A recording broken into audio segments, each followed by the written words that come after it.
ব্যাংকগুলো বছরে সাধারণত দুইবার আর্থিক বিবরণী তৈরি করে এবং প্রকাশ করে।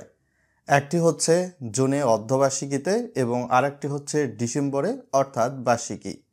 তো যারা ব্যাংকে সাধারণত অ্যাকাউন্ট করে লেনদেন করছেন তারা হয়তোবা ইতিমধ্যে এই বিষয়টা অবগত রয়েছেন।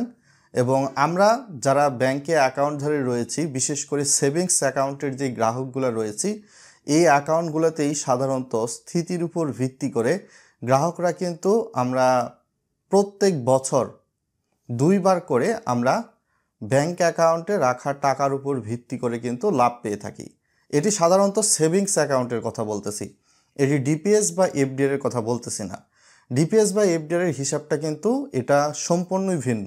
ওটি দেখা যায় হয়তোবা আপনি 1 বছর না হলে 2 বছর মেয়াদি এফডিআর করেন বা ডিপিএস করেন, অথবা আরও বেশি সময়ের জন্য।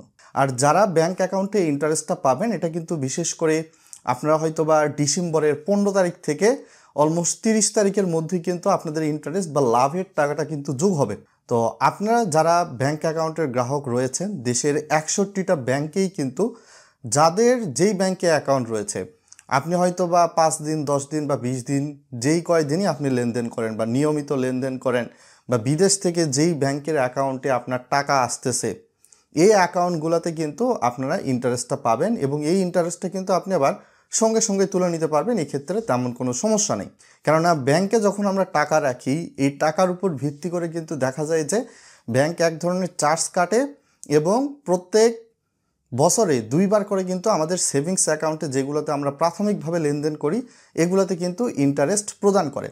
তবে এবারে একটা বিষয় আপনাকে বলতে চাই, আপনি যদি ব্যাংকে টাকা রেখে থাকেন এই সেভিংস বা সঞ্চয় হিসাবে, সেক্ষেত্রে কিন্তু আবগারি শুল্ক এবছর বেড়েছে। অর্থাৎ ডিসেম্বরে আগের বছরের তুলনায় এখন কিন্তু আপনাকে বেশি পরিমাণ আবগারি শুল্ক, যেটা গভর্নমেন্টকে দিতে হয়, আপনার ব্যাংক অ্যাকাউন্ট থেকে ব্যাংক এটা কেটে নেয়। ভিডিওটা সম্পূর্ণ কন্টিনিউ করার আগে আপনাদের রিকোয়েস্ট করব, ভিডিওটা লাইক করে চ্যানেলে নতুন হলে সাবস্ক্রাইব করতে ভুলবেন না। যেই বিষয়টা বলতেছিলাম, আবগারি শুল্ক অর্থাৎ এক্সাইজ ডিউটি, এটা বছরে কিন্তু একবারই কাটা হয়, তাও আবার ডিসেম্বরে। 1 লক্ষ টাকা পর্যন্ত কোনো আবগারি শুল্ক নাই। 1 লক্ষ থেকে 5 লক্ষ পর্যন্ত আবগারি শুল্ক 150 টাকা। 5 লক্ষ 1 থেকে 10 লক্ষ টাকা পর্যন্ত আবগারি শুল্ক 500 টাকা। 10 লক্ষ 1 থেকে 50 লক্ষ টাকা পর্যন্ত আবগারি শুল্ক 3000 টাকা এবং 50 লক্ষ 1 থেকে 1 কোটি পর্যন্ত আবগারি শুল্ক 5000 টাকা এবং 1 কোটি 1 থেকে 5 কোটি টাকার এই স্তরকে কিন্তু এখন দুভাগে ভাগ করা হয়েছে। সেক্ষেত্রেও কিন্তু এখানে আবগারি শুল্কটা কিন্তু আগের বছরের তুলনায় অনেক গুণই বেড়েছে, কেননা 1 কোটি 1 থেকে 2 কোটি টাকা পর্যন্ত এখন আবগারি শুল্ক 10,000 টাকা, 2 কোটি 1 থেকে 5 কোটি পর্যন্ত আবগারি শুল্ক 20,000 টাকা এবং 5 কোটির উপরে যদি থাকে তাহলে আবগারি শুল্ক কিন্তু 50,000 টাকা।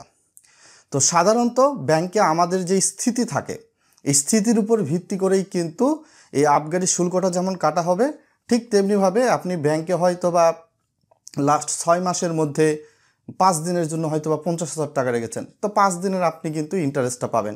তো এই যে ইন্টারেস্টটা রয়েছে, ব্যাংক সাধারণত কিন্তু সঞ্চয় হিসাবে 2.5% মতো ইন্টারেস্ট দেয়, অথবা কোনো কোনো ক্ষেত্রে হাই ভ্যালু সেভিংস অ্যাকাউন্ট আছে, এগুলার ক্ষেত্রে হয়তো বা 3 3.5% পর্যন্ত আপনারা ইন্টারেস্ট দেখতে পারেন এবং এই মাসের মধ্যে আপনারা লাভটা পেয়ে থাকবেন।